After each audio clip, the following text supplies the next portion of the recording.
네, 친아버지가 11살 어린이를 때리고 굶긴 사건이 알려지면서 전 국민의 공분을 사고 있습니다. 피해 어린이의 현재 상태는 어떨지 또 과연 치료는 가능한지 그리고 아동학대 재발을 막을 수 있는 방안은 무엇인지 자세하게 좀 짚어보겠습니다. 네, 소아정신과 전문의인 새누리당 신의진 의원 나오셨습니다. 안녕하십니까? 네, 안녕하십니까? 안녕하세요. 정말 참 충격적이고 안타까운 사건이 또 발생을 했는데 그 발견 당시 11살 어린이의 몸무게가 16kg에 불과했습니다. 4살 수준이라고 하는데 영양 상태가 상당히 좀 큰 문제였다라고 봐야 되겠죠? 어떻습니까? 사실 아이가 지금 몸무게 16kg밖에 안 나가는 것도 정말 충격적이잖아요. 네. 더 문제는 키가 지금 7세 수준으로 이렇게 머물러 있습니다. 아, 예. 그 이야기는 이 학대가 무슨 밥은 많이 안 먹으면 살이 빠질 수 있지만 이 키 문제는 오랜 세월에 걸쳐서 지금 학대를 당했다는 중요한 전 증거라고 생각을 하는데 네. 너무 아쉬운 거는 지금 수사에서 이제 아빠 어떤 가해자의 진술만으로 이게 2년이다. 지금 현재 학대 시간이 지금 그렇게 추측을 나오는 거를 보고 아 그건 정말 아니고 학대 기간이 이렇게 짧아지는 거로 수사가 되면 굉장히 처벌도 낮아질 수가 있습니다. 그래서 지금 제가 추측하기로 물론 네네. 그 아이를 만나서 진료를 해봐야겠지만 현재 16kg도 끔찍하지만 키가 작은 문제는 네. 앞으로 치료적인 어떤 지시뿐만 아니라 현재 이 학대가 얼만큼 지속적으로 오래 이루어졌나에 대한 중요한 증거이기 때문에 우리가 잘 지금 봐야 되는 그런 부분입니다. 그렇군요. 네. 그 키를 봤을 때는 학대 기간이 2년보다 더 길 수도 있다 이런 말씀이신 겁니까? 적어도 4년 되는 것 같습니다. 지금 네. 만으로 11세, 12세면 4, 5년. 아, 그러니까 이거는 2년하고 굉장히 차이가 나는 거거든요. 네네. 그러니까 이 아이는 성장기의 가장 중요한 시점에 제대로 영양 결핍이 일어났다는 증거가 될 수 있으니까요. 아, 그렇군요. 그 며칠 만에 좀 몸무게가 좀 늘었다고도 알려지고 있는데 잘 좀 회복을 할 수 있을지 어떨까요? 그래서 그것도 걱정입니다. 16kg밖에 안 된 아이가 4kg을 일주일 내로 회복했다. 이거는 네. 대부분의 분들은 아, 잘 먹었구나라고 생각을 하시겠지만 이제 소아 내분비 전문가의 말에 의하면 걱정이 되는 거죠. 왜냐하면 갑작스럽게 영양 결핍이 되었다가 너무 많이 먹으면 온 장기에 무리가 갈 수 있어요. 네네. 그래서 이런 경우에는 영양 결핍을 어떻게 채워주느냐를 전문가들이 보고 제대로 계획하에서 칼로리를 섭취해야 하는데 지금처럼 갑자기 이제 4, 5kg를 찌워버린다. 그러면 그것이 무리될 수도 있는 만큼 네. 역시 영양 결핍 문제도 잘 전문적으로 해결을 해야 된다. 그렇게 보입니다. 네.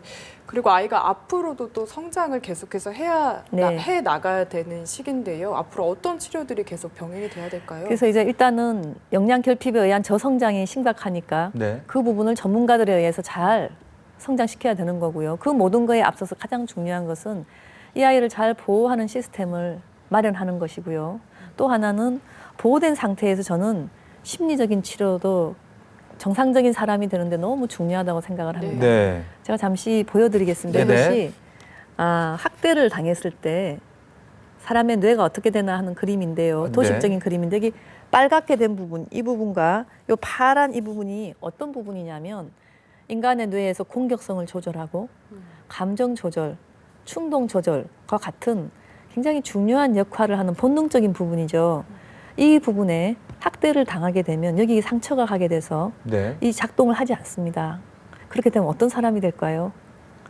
저는 지금 그 아버지가 게임 중독으로 인하여 아이를 좀 학대한 거 아니냐 이런 말씀을 하시지만 저는 반대가 될 수 있다고 생각을 합니다. 네. 치료되지 않은 어린 시절의 학대가 중독에 취약하게 만드는 거일 수도 있거든요. 네네. 물론 그것으로 인하여 아버지가 감형이 될 수는 저는 없다고 생각을 하지만 이 아이 역시 정신적 치료가 잘 되지 않으면 이런 뇌의 부분이 교정이 되지 않으면 이 아이 역시 앞으로 어떤 삶을 살게 될까요? 그래서 뇌의 이런 부분 또 분명히 치료를 하기 위해서 보호된 환경과 굉장히 전문적인 치료가 당장 필요합니다. 네, 그 뇌 상태를 좀 회복을 하려면 전문적인 치료 좀 더 구체적으로 설명을 좀 해주신다면요. 어떤 경우는 약물 치료가 필요한 경우도 있고요. 스트레스를 많이 줄이는. 그다음에 심리 치료가 오랫동안 필요하고요. 그다음에 더 중요한 것은 이 아이 말대로 아빠하고 떨어져서 고맙다고 그랬잖아요. 네. 그것처럼 또다시 그런 학대적인 어떤 상황에 노출되지 않는 것이 너무 중요합니다.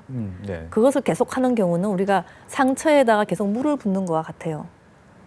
그럼 이 상처가 굳어지게 되니까 그런 것들이 없는 상황에서 심리치료와 필요하면 약물치료 이런 것들이 계속돼야 합니다. 네, 치료가 계속 필요하다 네. 이런 말씀이시고요.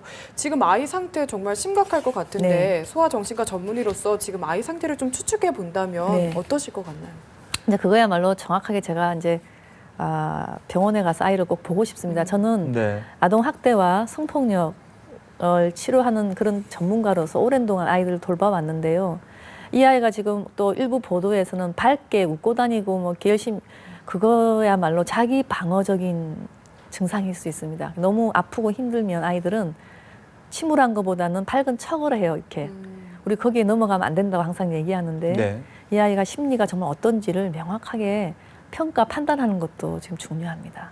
네. 자, 그런데 이 친아버지는 이미 구속이 된 상황이고 네.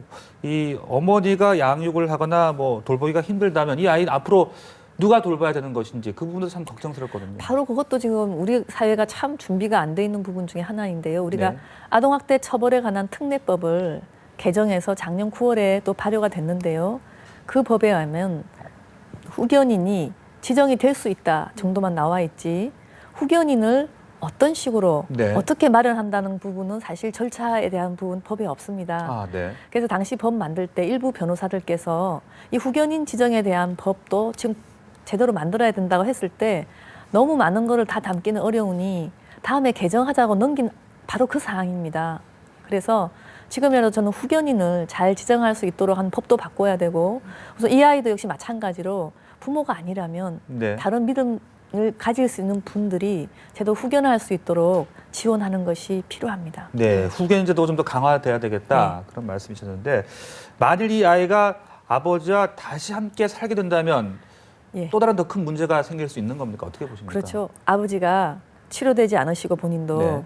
아이한테 계속 그렇게 위협적인 행동을 할 수 있는 상황이라면 더더욱 위험하고요. 설사 아버지가 다 좋아져서 순한 양처럼 돼서 아이를 다시 돌본다 하더라도 이 아이가 상처가 치유되지 않으면 아버지 얼굴 보는 순간 또 예전의 악몽을 떠올리게 아, 돼서요. 네네. 치료가 안 될 수가 있으니 네. 바로 그런 부분은 전문가들이 굉장히 그러니까 잘 평가하면서 언제 아빠를 예를 들면 같이 살지는 않더라도 또 아빠하고 또 만나는 상황이 생길 수 있지 않습니까? 네네. 서로. 그랬을 때 언제 어디서 하게 할 건지 아니면 아예 안 만나게 할 건지 이런 부분도 굉장히 조심스럽게 결정해야 합니다.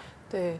그리고 이 아이 아버지 이야기도 해보고 싶은데요. 네. 이 아이의 증언에 따르면은 잠자는 시간 그리고 밥 먹는 시간을 빼고는 게임만 했다고 합니다. 네. 이 정도면 어느 정도 수준이라고 봐야 될까요? 분명히 아버지가 게임 중독은 확실합니다. 그 정도 되면. 그렇기 때문에 게임 중독 외에 근데 저는 다른 문제들도 함께 많이 있을 것으로 예상을 하고 있습니다. 네. 그래서 이제 아이가 예를 들면 뭘 이렇게 딴 걸 주워 먹으면 아무거나 먹는다고 화를 버럭 낸다든지 이런 부분은 굉장히 판단력도 문제가 있지 않습니까? 네. 그래서 이 아버지는 지금 단순한 게임 중독만이 아니라 다른 어떤 또 문제가 있는지 하는 부분도 우리가 자세히 좀 볼 필요가 있습니다. 네. 그리고 이 게임 중독법을 발의하신 적이 예, 또 제가. 있으신데요. 네. 이 아동 학대와 게임 중독이 이렇게 연관되는 경우도 많다고 하더라고요. 네. 맞습니까? 사실 제가 이제 발의한 법은 중독 치료 및 예방에 관한 예. 법이고 그중에 중독을 일으키는 것 중에 이제 게임을 집어넣은 것이고요. 현재 그 학대를 특히 어릴 때부터 받으신 분들은 나이가 들어서 게임 중독만이 아니라 온갖 중독에 다 취약합니다. 예를 들면 알코올 중독, 도박 중독 이런 데 많이 취약한데요. 특히 이제 이 아빠 같은 경우는 그중에 게임 중독으로 지금 빠지신 것 같고요. 네. 근데 이런 모든 중독을 하는 사람들이 다 자녀에게 아동 학대를 하는 건 아닙니다. 네네. 하지만 자녀를 기르는 상황에서 화가 났을 때 참지 못하는 부분은 분명히 더 많이 나타날 수가 있습니다. 분노 조절 장애라는 그렇죠. 거죠. 그런 것들이 함께 동반될 수가 있는 것은 훨씬 더 높습니다. 예. 네. 어떻게 이 친부모가, 친아버지가 자신의 자녀를 이렇게 잔혹하게 학대할 수 있을까? 참 이해가 안 되고 참 의문점이 드는데 이 친아버지도 또 부모에게서 학대를 받았다는 네. 그런 진술도 했다고 해요. 예. 이 학대가 대물림이 될 수도 있다. 이렇게 볼 수 있는 겁니까? 그렇죠. 아까 제가 이 그림을 다시 한 번 더 보여드리면 어릴 때 그 아버지가 똑같이 학대를 당해서 이렇게 놀란 상태라면 이게 치유가 되지 않는다면 여전히 아빠도 조절이 안 되실 거 아닙니까? 네. 그러면 자녀에게 또 그렇게 될 수가 있고 또 이 아이 역시 치료를 받지 않으면 또 그런 악순환의 고리에 들 수가 있다. 저는 그래서 사실 이 그림을 가지고 나온 게 그래서 어떻게 보면 이 학대를 어떻게 막느냐 할 때 가장 중요한 것은 학대의 피해자가 된 분들을 다 치료할 수 있도록 사회가 굉장히 도와야 합니다. 네. 이게 지금 선진국의 모델이 그렇습니다. 그래서 선진국의 아동학대 예방센터는 보통 부모 치료 프로그램을 정말 많이 만듭니다. 물론 이 아빠도 처벌을 받기는 받아야 하지만 반드시 처벌과 함께 이 상처를 치유를 해야지 네. 앞으로 더 아이들을 학대하지 않는 사람이 될 수 있습니다. 네, 그렇군요. 그리고 또 하나 이해가 안 되는 점이 아동학대가 대부분 가정에서 발생이 된다고 네. 합니다. 이건 도대체 왜 그런 걸까요? 우선 아동학대의 가장 큰 기전이 무엇이냐면요. 자기가 그러니까 마음대로 할 수 있는 대상한테 화를, 분노를 푸는 겁니다. 네. 그러면 보통 부모들에게서는 어린 자녀가 그 대상이 될 수가 있습니다. 가장 쉽게. 그리고 또 대부분 부모님들은 그래도 자녀한테 잘한다고 하는 방법이 강압적인 경우가 많이 있습니다. 이런 분들이. 그래서 사실 학대 아동의 학대 가해자의 80%가 친부모인 경우가 많습니다. 네. 자신의 어떤 소유물이라고 생각하는 그런 인식이 이제 문제가 될 수 인식이라고 있겠죠. 누구나 다 자연스럽게 저도 아이를 길러봤지만 네. 우리가 한마디가 아우 내 강아지, 아우 내 새끼 이런 말 하거든요. 네. 이런 개념이 평소에는 괜찮은데 아, 네. 이렇게 학대의 상황에서는 이게 학대가 막 생길 수 있는 네, 또 그런 자기 자신이 심리가 마음대로 할 수 있는 대상 이렇게 생각하면 안 될 것 같아요. 그렇죠. 네. 네. 네. 자, 그렇다면 이런 아동 학대 사건 정말 이럴만 하면 계속 터지고 있는데 네. 이런 것들 좀 막으려면 우리 사회가 어떤 노력을 좀 해야 될까요? 정말 아동 학대는 예방이 제일 중요한데요. 네. 전 첫 번째가 아직도 많은 부모 그 사람들이 자녀의 훈육을 하는 방법으로 아이를 때리거나 강압적으로 하는 부분에 대해서 너무 너그러운 사회가 대한민국이 아닌가 생각하는데요. 전반적인 육아 문화에 아이들을 함부로 때리지 않는 그것이 중요하고요. 또 하나는 이 아이처럼 돌봄의 사각지대에 있는 사람들을 잘 발굴하는 정교한 시스템이 필요합니다. 이번에도 학교에서 아이가 벌써 1학년, 2학년 때 분명히 교섭 많이 했을 것이고 멍자국이 많았을 겁니다. 그리고 잘 못 먹어서 작고 또래보다 그랬을 텐데 학교에서 그걸 잘 발견하는 시스템을 마련했었어야죠. 네.